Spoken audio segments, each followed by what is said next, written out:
people don't lie about their use. Maybe they lie about their dosages. Everybody lies about their dosages, but you don't pretend. You don't pretend to have used steroids a year ago when you're on them right now.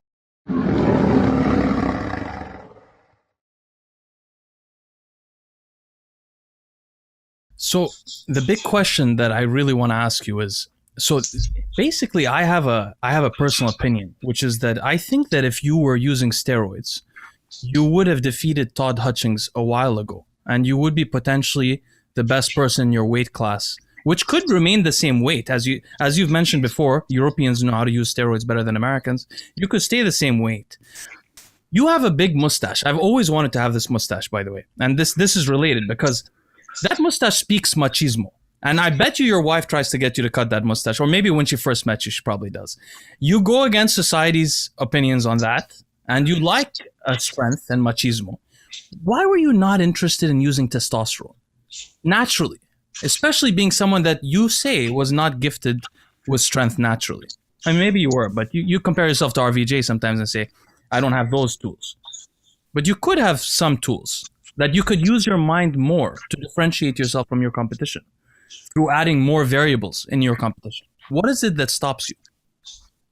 I don't think it's the idea that steroids are bad or any of this other stuff. I think there's probably a right time to use it, right? And I think that's different for different people. I think that I'm going to be better off long-term. Like my highest peak possible is not using steroids today or 10 years ago, right?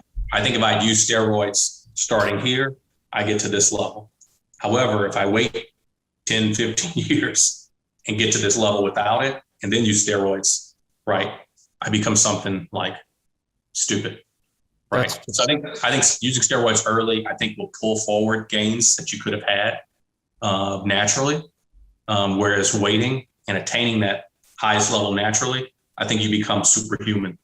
And maybe it doesn't work that way. But that's what I programmed into myself personally. And again, I'm probably mostly comparing myself to people that are nowhere near my level that use steroids. So that's not a good example either, right? I would need to really compare myself to a Herman, who is as smart, as strong, similar natural gifts, who also used it at a young age, and then see how that plays out.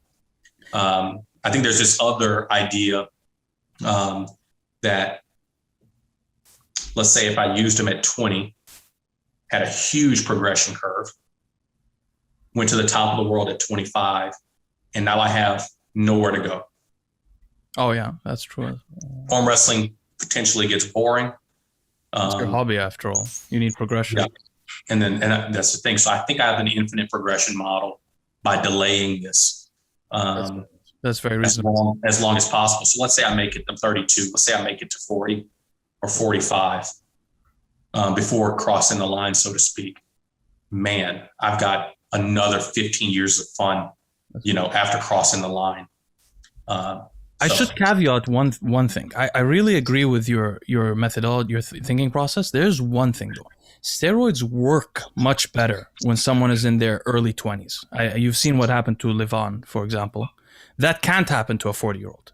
It's a growth hormone also especially doesn't work very well when you're older. So there is, but I agree with the rest of it. And there's a trade. Yeah. There's a trade. And I think I'll take the infinite progression, right? In a 30 or 40-year career, then a 5-year blast, and then it's a situation where I'm probably just not in the sport anymore, Yeah. I think there's also a lot of unknowns. I think it's this idea of using steroids. It's not as simple as I'm going to do a cycle. No, it's really complex. Exactly. That is the only question most people ask. Arm wrestlers, by the way, have no idea what they're doing with PEDs. This is one of the things that's why I want to do a little bit more arm wrestling content on the channel.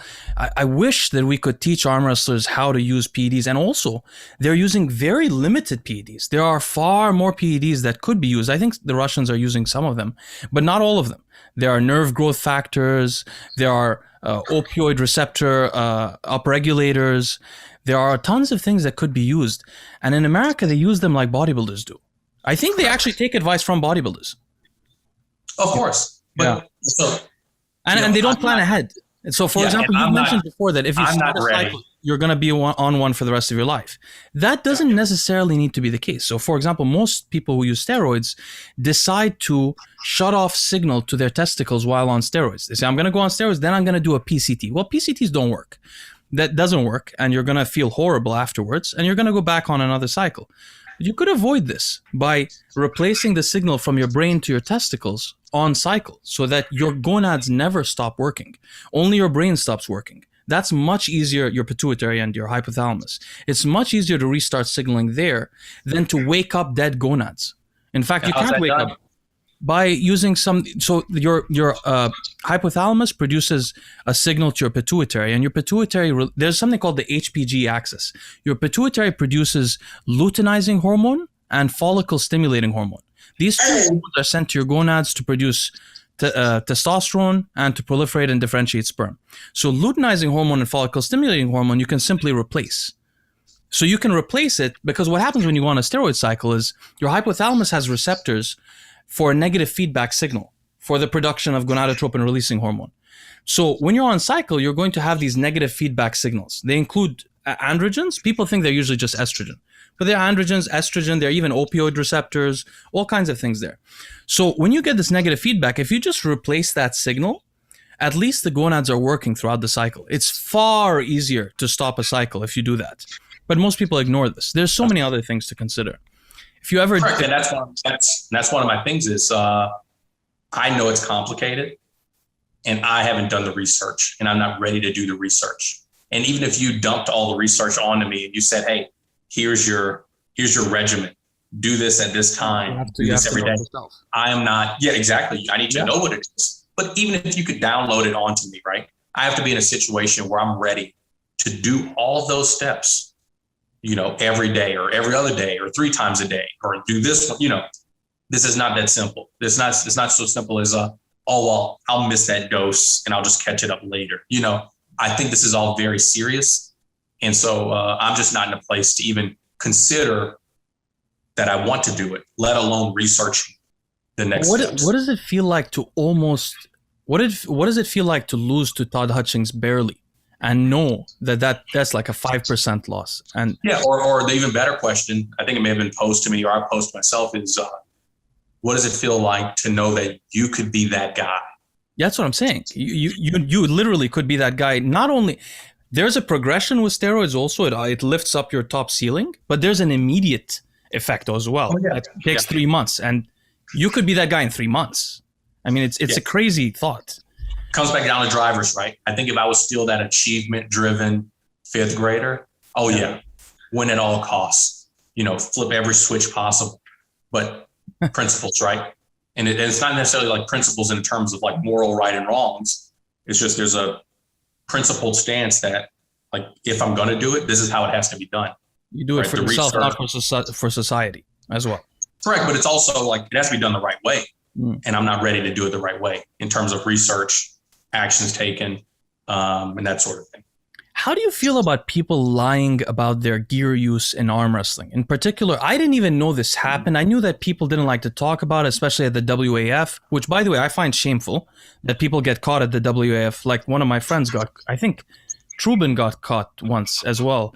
But people should not be using steroids at the WAF. That's a tested event. In the powerlifting world and the other worlds, it's very shameful to use steroids at tested events. This is cheating. So this is a different, ball game. But I was shocked recently. I have to comment on this. This is really shocking. So Ryan Blue Bowen apparently has been challenging you and RVJ to matches. And I think RVJ, to put up some barriers, told him, you have to go get tested and so on. I was shocked to follow this. Like, this is way later, months later. I found out arm wrestling's big on YouTube. I followed all the videos. And I was shocked that Blue Bowen mentions to RVJ that I may have used a compound a long time ago, could still be in my system. Now, I want to comment on something as an expert on this subject. I hadn't watched Ryan Blue Bowen's videos for 2 years. The last time I watched him, his voice was higher by several octaves. And then I watch him. Now, he's mentioning that he's not on steroids. He was on steroids a while ago, but his voice is deeper. And not only that, he has a muscularity that isn't natural to him. You can see even me, my shoulders a little bit, because I have a little bit of hormones in me. I don't have steroids, but FSA, these things affect how your body's structured. I can promise you that Ryan Blue Bowen is on steroids or was in the last 6 months. He is lying on camera. I think you know that also. Does that bother you?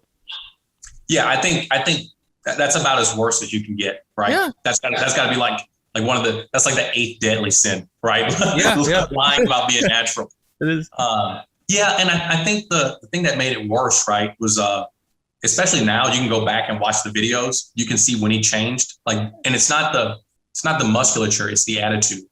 As the attitude changed, his whole personality changed, his deep voice changed. He thought he was going to win this Lottie tour, right? Wow. And that's what I think. I was like, man, that must be some good stuff. You know what I mean? Like you go from nobody to saying that you can win this Lottie tour, right? And at the same time, I'm like, man, I've been telling this dude I don't want to pull.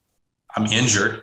And this dude is calling me out, on 40,000 people, 40,000 subs, calling me out, making it seem like I'm the coward when I'm the one that's injured. He doesn't have the resume to make me interested in pulling him. And then he went and cycled up, and that's how he's going to fight.